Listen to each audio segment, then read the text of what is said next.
Olá, queridíssimas e queridíssimos, sejam todos bem-vindos ao meu canal. Hoje eu quero fazer a comparação de duas histórias, uma que aconteceu no passado e a outra que acontece nos dias atuais. Afinal de contas, relacionamentos são todos iguais, não é mesmo? Não, não são. Cada um tem seu tempo, seus desafios, suas escolhas, suas formas de amar. Mas tem uma coisa, gente, que nunca muda. É a maneira como tratamos a pessoa que escolhemos para viver ao nosso lado.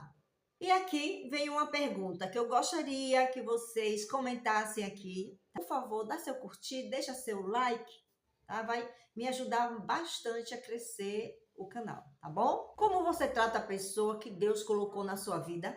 E se você ainda não é casado, como você acha que um homem ou uma mulher devem fazer para ter um casamento duradouro e feliz? Será que é a base do pulso forte de quem quer comandar? Ou será que é a base do amor, do respeito, da consideração, que juntos podem crescer? Essas são perguntas que atravessam séculos, gente. Mas quando olhamos, para a forma como o Sulamita lidou com a situação naquela época, nós podemos tirar muito proveito e também aplicarmos no nosso relacionamento. Basta os dois estarem dispostos a fazer dar certo o relacionamento, porque ele não depende só de um. Tem que estar os dois ali, engajados no mesmo assunto. A Sulamita, ela viveu um amor que não se vendeu. Um amor que resistiu ao poder, ao luxo e à tentação. E talvez ouvindo essa história ou lendo na Bíblia, você descubra qual dessas atitudes, amor ou autoridade, sustenta o relacionamento. Sulamita era uma camponesa simples, de família humilde, mas que tinha as suas convicções. Sabia o que queria. Tinha os pés no chão. Ela não sonhava com uma vida que nunca imaginou ter, porque ela sabia das condições que ela foi criada. Era uma mulher que tinha uma beleza natural, uma beleza física muito linda. Quando o rei Salomão a viu, ficou encantado e assim decidiu levá-la ao palácio com suas palavras bonitas, seu poder, luxo e promessas. Do outro lado, gente, tinha um homem, um pastor pobre, pouco recursos financeiros, que não tinha nada material para oferecer a Sulamita, apenas o seu amor verdadeiro. E era esse amor verdadeiro que ele todos os dias fazia questão de lembrá-la. Ele jamais iria competir com o rei Salomão, não é? Ele confiou e esperou pela atitude firme da sua amada. Gente, a Bíblia fala que Salomão, vez após vez, fazia declarações de amor para a Sulamita. Ele queria conquistá-la a qualquer preço. Mas amor, gente, não pode ser comprado. Ele podia comprar e ter o que ele quisesse. Mas ele não teve o coração da Sulamita. Isso fez com que ele inflasse seu ego, né? Então dava as investidas atrás de investidas, oferecia luxos, falava da beleza física dela, elogiava, falava dos seus encantos, mas ela estava firme na sua posição. E cá entre nós, né, gente? Nós sabemos que Salomão, ele já tinha 1000 mulheres, 700 esposas e 300 concubinas. Assim a Bíblia relata. As mulheres daquela época dariam tudo para simplesmente ser casada com o rei Salomão. Por quê? Se elas fossem mulheres pobres, ela ia deixar a pobreza para viver em um reinado, por assim dizer, né? ter roupas lindas, luxuosas, ter joias, viajar para todos os lugares assim que quisessem, ter damas de companhia, não fazer nada, comer do bom e do melhor. Qual era a mulher da época que não queria ser cortejada pelo rei Salomão? Existia. A própria Sulamita. Ela abriu mão desses desejos materiais em nome de um amor verdadeiro. Como já foi falado anteriormente, o amor verdadeiro não se compra. No fundo, a Sulamita seria mais uma esposa do rei Salomão. Ele estava acostumado a ter tudo o que ele queria. Então, o ego dele foi inflado. Ele começou a insistir, porque ele realmente queria ter a Sulamita para ele. Mas será que era só isso que bastava? Se a gente for analisar um relacionamento desse, um homem já com 1000 mulheres, mesmo ele tendo condições de dar tudo que elas quisessem, mas ele não dava o principal, que era a atenção e o amor. Provavelmente tinha mulheres que ele não via há 3, 4, 5 anos. Se a gente for fazer as contas aí, tinha mulheres que ele não via, mas era dele. Vivia em um palácio. E nós sabemos que tem seu lado bom, né? Viver assim, cheio de dinheiro, de joias, ter tudo que queria, material, mas no fundo, emocional não tinha. A segurança de ter um marido ao seu lado, te defendendo, né? Te dando amor quando você quisesse. Elas não tinham isso. Se a gente for analisar a fundo, elas não tinham. E claro que a Sulamita, por ser uma mulher inteligente, provavelmente pensou nisso também. Ela preferiu a calmaria e a simplicidade de um amor verdadeiro. Mas o que, gente, esse pastor tinha que conquistou o coração da Sulamita? É da gente parar para pensar, né? Principalmente hoje em dia, que o amor está tão superficial, né? Como a própria Bíblia diz, o amor da maioria, em todos os sentidos, esse texto, né? Se esfriariam e está realmente esfriando.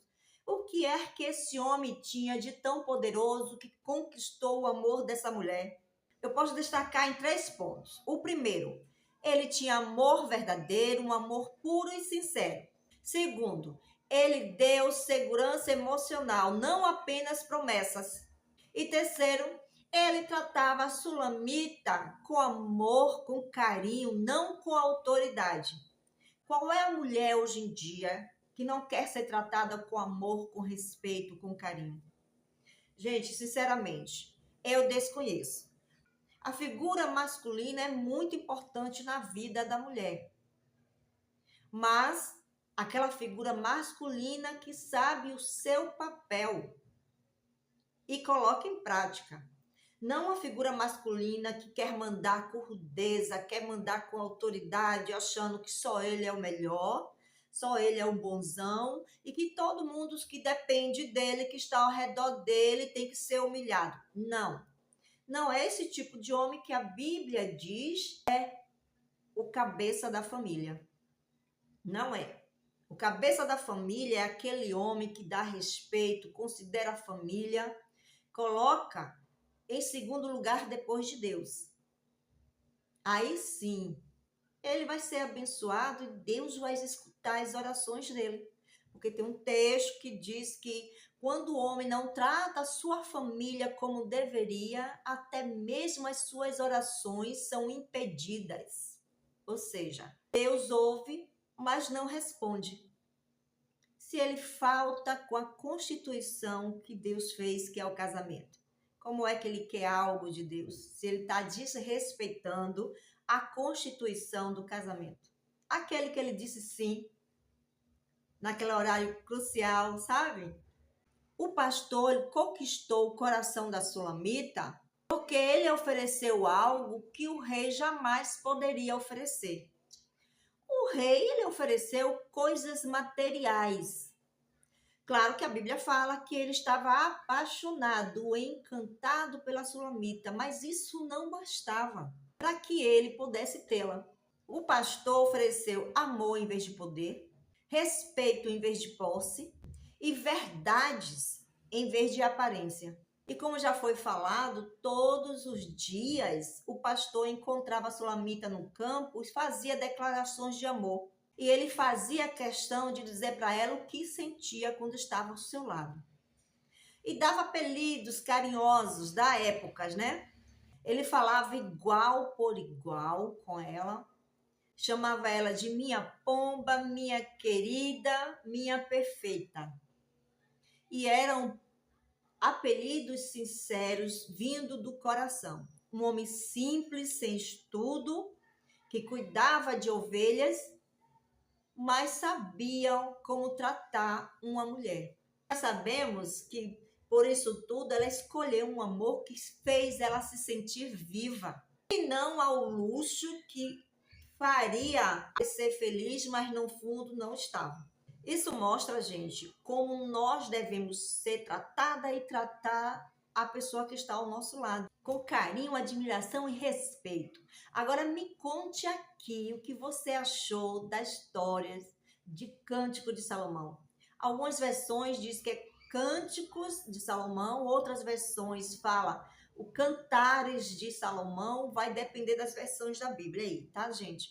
Mas significa a mesma coisa. Agora me conte aqui no comentário, qual é a forma como você tem o costume de chamar sua esposa, de chamar seu esposo, uma forma carinhosa, que desde quando vocês começaram a namorar, depois casaram e continuaram com o mesmo apelido, mesmo naqueles momentos difíceis que sabemos que existe no casamento, mas que o amor e o respeito continuaram? Ou será que você acha que essa fase já passou, que não precisa mais tratar a sua parceira com carinho, nem tratar o seu parceiro com uma palavra carinhosa?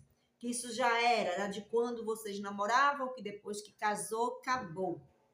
E se você é solteiro, ainda não é casado, como é que você gostaria de ser tratada em um relacionamento? Eu já fiz essa pergunta, né?